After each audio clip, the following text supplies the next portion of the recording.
The Hoarder, a short story by Sarah Jane Mackenzie.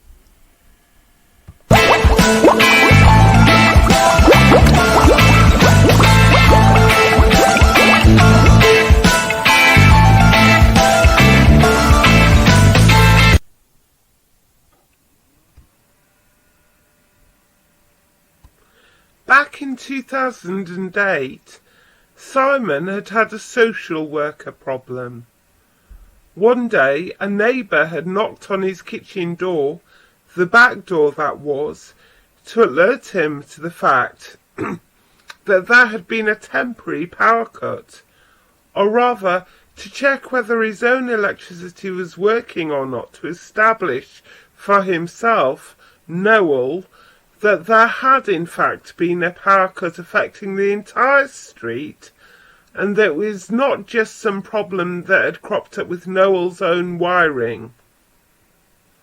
The electricity had been sorted out by the council or providers in the space of 12 hours, but Noel, who had never formally shown any interest at all in Simon, and who had not even ever given him a nod when he had seen him cutting the hedge in the front garden, decided to take an aggressive interest in Simon's housekeeping arrangements following the visit. It was true that there were quite a lot of newspapers stacked up in the kitchen and the front room also, since the garage was already full with old copies. But to find himself suddenly with a pruriently nasty social worker to deal with, and a TV crew invading his privacy trying to set him up as a prime lunatic specimen for keeping guard of the old newspapers, was emotionally devastating. As soon as the threat had presented itself, he had telephoned the Bodleian Library in Oxford and asked them if they were interested in his hoard.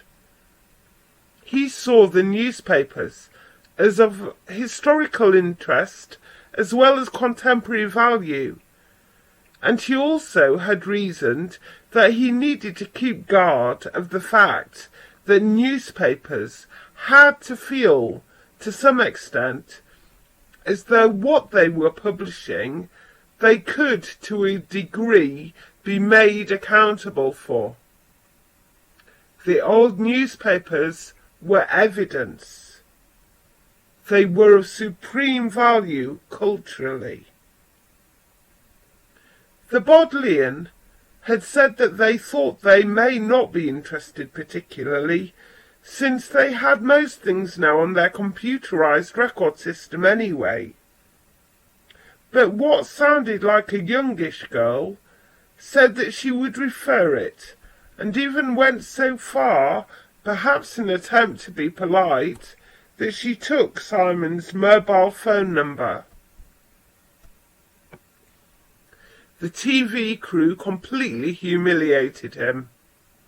A big skip arrived and was placed in his front drive, and the social worker and a helper filmed haranguing Simon about his mental health.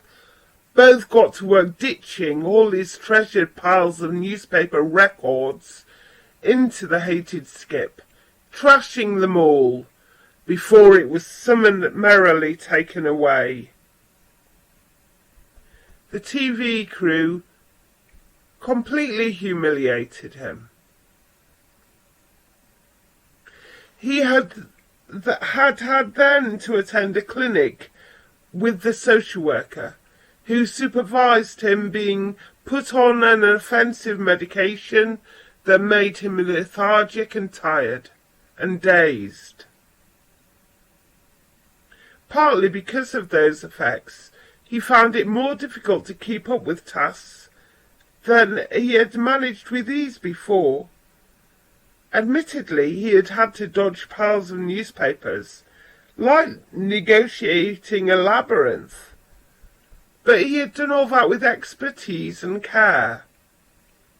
Eventually, All his other possessions were taken off him, apart from a few clothes, and he was dumped in a home wherein he was mocked if he failed to look interested in playing bingo with the other residents there.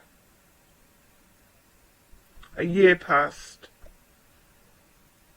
Then, one day in early 2010, Simon received a telephone call from the Bodleian Library. They said that there was a problem with their computer system, perhaps caused by a hacker or a saboteur, and that they would be delighted to receive his stacks of newspapers for reference.